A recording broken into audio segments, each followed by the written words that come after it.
get your fucking hands up.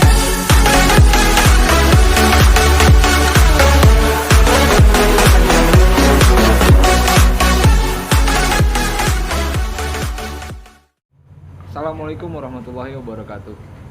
Balik lagi sama gue Kiki dan rekan gue Kang Andre dan juga Bulan.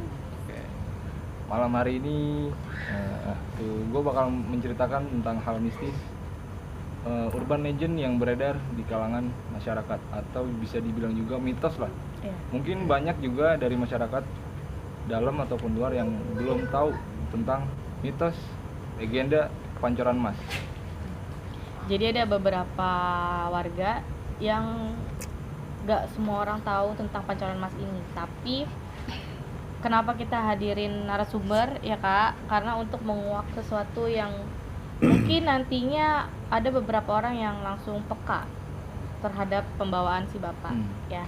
Sebelumnya terima kasih Bapak udah datang, udah mau nyempetin waktu untuk cerita ke kita. Sebelumnya perkenalan dulu aja Pak, namanya. Nama saya Romli, alamat Pondok Cabele, RT 0305. Dan Bapak ini salah satu orang yang cukup tahu, cukup banyak cerita yang bisa dia kuak ya Kak ya. Makanya kita ngadirin Bapak ini ya. Dan untuk semua yang ada di sana, kalau memang tahu boleh komen kok di bawah. Kalau memang itu ceritanya pernah jadi pengalaman pribadi gitu ya. Sebelumnya ini kita nggak ada kopi ya? Nggak ada kopi nih kita nih. Kopi dong, Ada ngobrolnya kok. biar enak. Oh, biar Iya, enak. biar relax. Mohon maaf, kopi. Ya, mohon maaf kopi. Punten ya mah. Asik. Dianterin langsung dengan Ngantuk ibunda. kalau ngobrol nggak ngopi nih. Iya benar, Iya. benar Pak. Lebih serius lagi ini kalau ada Ibundanya kopi. spesial sekali. Aduh, makasih Bu. Kopi. Mantap. Makasih Bu.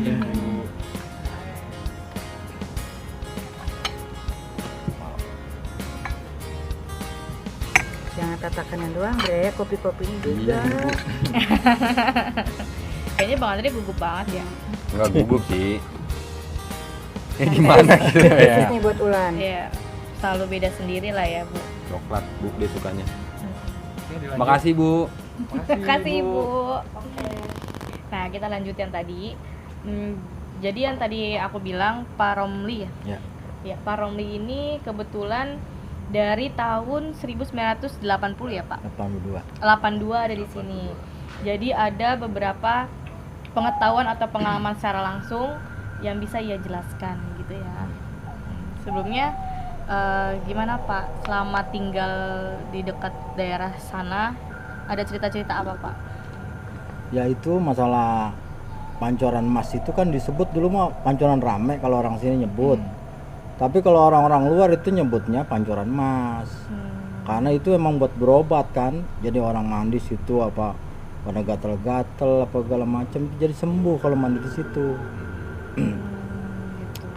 Nah, untuk si Pancoran Mas ini masyarakat tahu adanya bahwa di Jalan Bandung ya? Iya, Jalan lokasinya ya? Bandung. Ini banyak nggak sih Pak yang tahu awalnya itu masyarakat kalau ini tuh ada tempat Pancoran Mas gitu?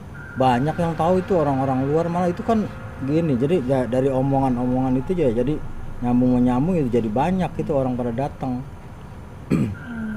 Gitu. Jadi asal muasal adanya nama Pancoran itu gimana Pak? Bisa diceritain nggak? Ah iya kalau Pancoran Mas itu kan kalau orang sini lihat itu Pancoran biasa aja. Tapi kalau orang-orang yang luar lihat itu disebutnya Pancoran Emas, emang kelihatannya jadi kayak emas. Jadi kuning-kuning gitu.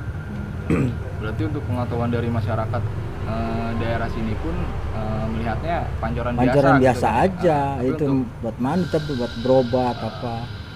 Banyak orang-orang sini pada bawa kendi apa botol itu ngambil airnya buat berobat. Iya. Dibawa pulang. Iya, jadi ini salah satu cerita di masa lalu yang mungkin sekarang udah jadi bangunan ya? Iya, udah jadi. Iya, udah jadi bangunan. Kenapa kita kuak? Karena ini sesuatu yang mungkin nanti akan flashback ke orang-orang dulu. Ya, cerita-ceritanya. Nah, untuk selanjutnya itu Pak, yang dibilang Mas itu apa? Kalau misalkan Bapak pernah dengar? Yang dibilang emas itu ya pancorannya yang kelihatan emas itu. Karena memang bentuknya itu seperti datar atau gimana Pak? Oh tinggi itu pancorannya.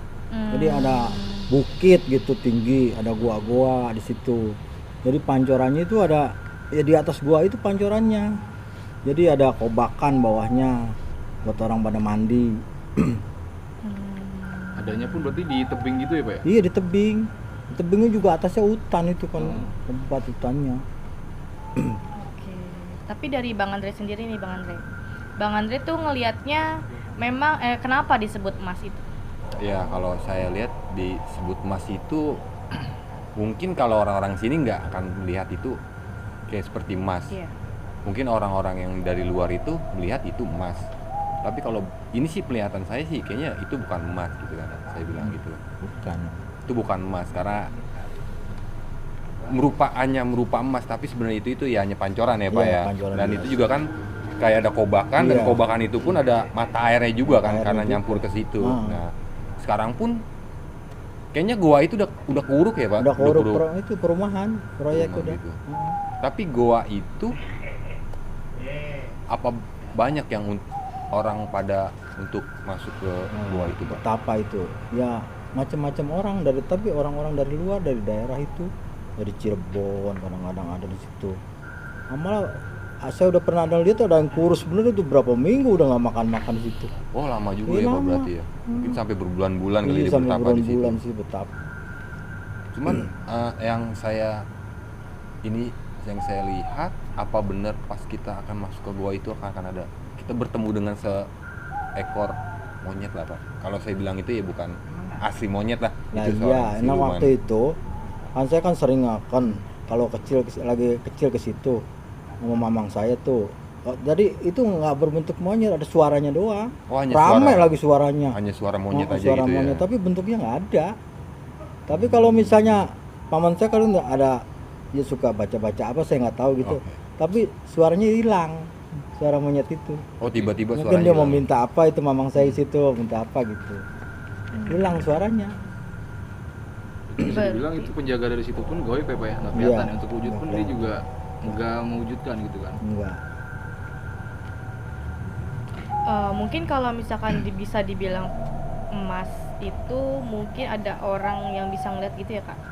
Kalau orang lama mungkin kan ngeliatnya biasa aja ya. Biasa aja. Tapi memang asalnya mereka itu ada ilmu yang bisa ngelihat bahwa itu sesuatu yang wah gitu ya. Pasti. Daripada- Hanya jadi setiap orang yang dari luar daerah sini Mm-mm. mereka melihatnya emas. Hmm. Dan saya pertanyakan itu ya kenapa orang asli sini Malah nggak ngelihat. Nggak bisa lihat. lihat emas Malah nggak ngeliat, gitu kan. Anehnya di situ. Nah, karena yang bisa ngelihat hanya orang-orang dari luar. luar. Karena kan dia niatnya untuk ingin mungkin mau berebut sesuatu dari situ Bisa Pak. jadi. Saya bilang kayak gitu. Bisa jadi. Dan saya bilang kalau warga-warga sekitar sini ya dia dijaga lah dari makhluk-makhluk sini Oh, Iya. gitu. jadi bisa Dilindungin. diartikan. Dilindungi. Iya, jadi Kayaknya bisa gitu diartikan emang. gitu ya. Eh, Iya, bisa diartikan bahwa dia hanya memancing untuk orang luar yang datang ke sana, tapi dia melindungi lah warga yang warga ada di yang sini. daerah sini gitu. Kalau gua yang tadi Pak, ada berapa gua yang ada di sana? Yang saya lihat 5 itu. Ada 5 lubang. Kalau Ada yang kecil-kecil juga. Oke, ini guys, sebagai tambahan ya untuk pengetahuan juga, yang kita bicarakan ini cerita dari mitos ini untuk lokasinya itu adanya di Pondok Cabe, gitu ya. Jadi kenapa gua coba ungkap? Karena menurut gua ini mitos yang belum banyak orang tahu gitu kan. Ya buat sebagai pembelajaran juga lah untuk kita orang yang menetap di sini untuk kemudian harinya gitu kan. Karena ini termasuk ya misteri yang belum terpecahkan juga sebenarnya gitu kan, karena belum banyak orang juga sebanyak orang awam banyak yang belum tahu lah untuk hal seperti ini gitu kan. Oke, dilanjut. Iya, Bang Andre, kalau kan tadi kan bapaknya bilang ini adalah air yang bisa ngobatin orang. Betul. Iya. Apa memang benar itu adanya? Jadi gini, saya jelaskan. Betul kalau air itu jadi air itu sebenarnya buat netralin orang yang maaf nih ya, kayak kena santet, Oh, diguna-guna gitu. diguna-guna. Nah, mungkin dia dapat petunjuk untuk datang ke situ. Air itu saya bilang sucinya ya untuk membersihkan tubuh kita dari pelet itulah gitu, yang orang jahat. Baik kok, maksudnya itu air itu ya benar-benar luar Memang biasa. buat obat. Buat obat. Gitu. Kalau di sekeliling situ ada yang jaga nggak sih kak? Di sekeliling sekitar itu ada yang jaga di air itu. Dan saya juga mau tanya nih Pak, kayak sesosok buaya putih lah. Iya. Apa benar di situ ada? Buaya putih kalau ada di situ mah nggak ada, di bukan adanya bukan di. Iya maksudnya Pancoran Mas. bukan di Pancoran Mas, maksudnya di daerah Itu masih daerah adanya di situ. jembatan itu. Di daerah jembatan. Oh, jembatan. Di bantaran kali berarti. Itu ya? di tikungan itu adanya. Tepat di tikungan Iya. itu. Dulu kan asal mulanya sebelum ada jalan Bandung jembatan itu kan jurang itu. Betul. Nah itu sampingnya apa sih Yayasan Panti Jompo itu dulu ada gang ke bawah, jadi belum ada jalanan sama sekali kemana-mana. Itu jalanan di situ. Berarti masih hutan ya Nah, Pak? masih hutan. Itu kalau malam saya jam 11 sampai jam 12 tuh ngobor ikan tuh, mamang saya suka dengar harimau itu situ. Makanya kalau dengar itu harimau, mamang saya ngajak ngumpet. Oh. Takut. Iya. Oh, oke. Jangan sampai ketemu katanya. Sebenarnya kalau ketemu kata paman saya nih, Iya. ya dia pergi nggak apa-apa. Oh, Nggak jahil ya? Nggak jahil. Berarti nggak ada hal negatif ya dari Nggak, seniman itu ya. nggak ada. Cuman katanya aja kalau ada itu ngumpet Iya. gitu ya pembahasannya. Boleh kopi dulu Pak, silakan Iya, kalau iya, iya. memang mau ngopi. Heeh. Rokok juga boleh Pak. Iya, tenang. Santai aja, kita Santai ngobrol-ngobrol santai aja sambil cerita-cerita ya. Mungkin kalau misalkan yang anak tahun-tahun muda mungkin nggak yang tahu banget ya cerita ini. Iya. Jadi kalau misalkan kalian masih ragu atau kalian nggak percaya, kalian bisa tanyalah ke papahnya atau ke kakeknya ya. Iya, betul. Atau tanya hubungin Bang Andre juga boleh. Tenang aja. Sahaja Bulan. Gimana Kak Iki? Kalau misalkan pendapat Kak Iki nih ya, Kak Iki. Kita kan ya mungkin Kak Iki lebih itu lagi dari aku ya. Pernah nggak dengar cerita kayak gitu Kak Iki? Menurut yang saya pernah alamin cerita gitu Pak ya, Ya. yang saya dapat itu dulu itu bener nggak sih kayak di bantaran kali jalanan jembatan Bandung itu pernah dijadikan tempat kayak perguruan gitu orang zaman dahulunya gitu kan. Iya, zaman dahulu tuh sepantaran bapak saya dulu itu pada belajar silat di pokoknya di atas gitu di hutan. Oh, dia. Hmm. Kayak di atas tebing gitu Iya. ya Pak. Dulu itu latihan kalau nggak salah buat apa sih ya dulu itu buat pemerintah diambil buat jaga apa ronda apa ke satpam itu kalau sekarang kan satpam. Kalau dulu bukan satpam, Ansip ya. ansip dulu. Iya. Oh. Tapi di latihan silat nih. Sampai diinjak-injak gitu kayak tentara. Itu Saya- pembangunan itu berarti terdirinya kapan tahun itu kapan tahun Pak? 82 itu. 82. Iya, 82. Oh, saya kan lahir tahun 65. Hmm. Berarti cukup lama juga ya, makanya nggak banyak. Aku pribadi pun baru dengar Iya. gitu dari bapaknya bahwa ada cerita ini ya kak. Makanya sedikit kayak gimana ya, bagus aja gitu. Makanya pas sutradara bilang kita punya cerita gini-gini nih, wah aku belum pernah denger nih, jadi kayaknya harus dikuak deh gitu ya kasih. Harus dikulik ya. Iya, bapak sendiri ada lagi nggak pak cerita dari Pancoran itu sendiri?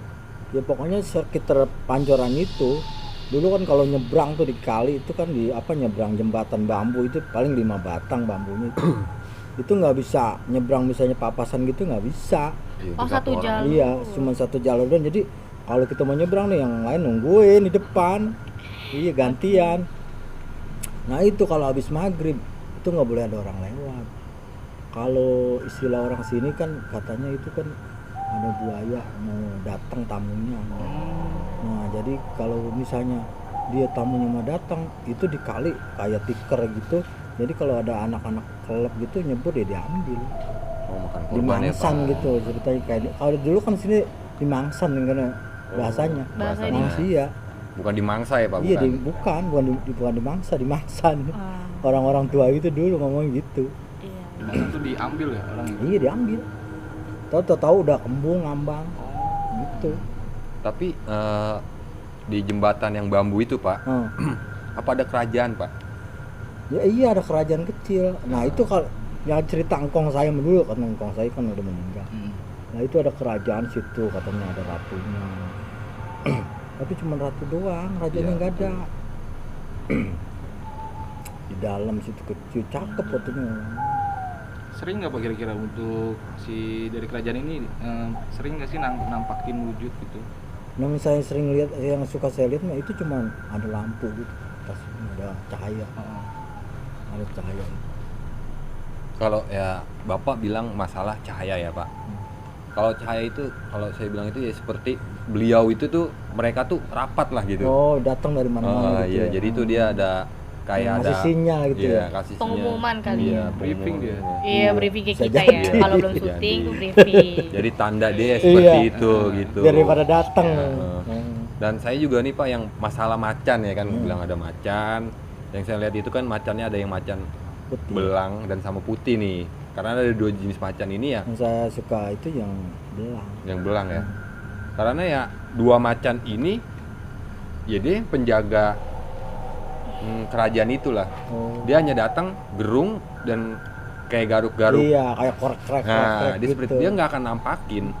Dia hanya ngasih tanda ya, saya ada di sini gitu. Tapi itu di kan ada alang-alang itu. Tapi kalau dia lewat itu kelihatan alang-alang pada rebah. Tapi Iya. kan ini nggak ada. Tapi kita nggak akan lihat wujud macan itu akan lewat kan? Iya, nggak ada. Bebekas ya berarti. Ya? Bekas alang-alang itu ada kasih gitu. Iya, bekas orang lewat ya Iya. itu kan kasatnya.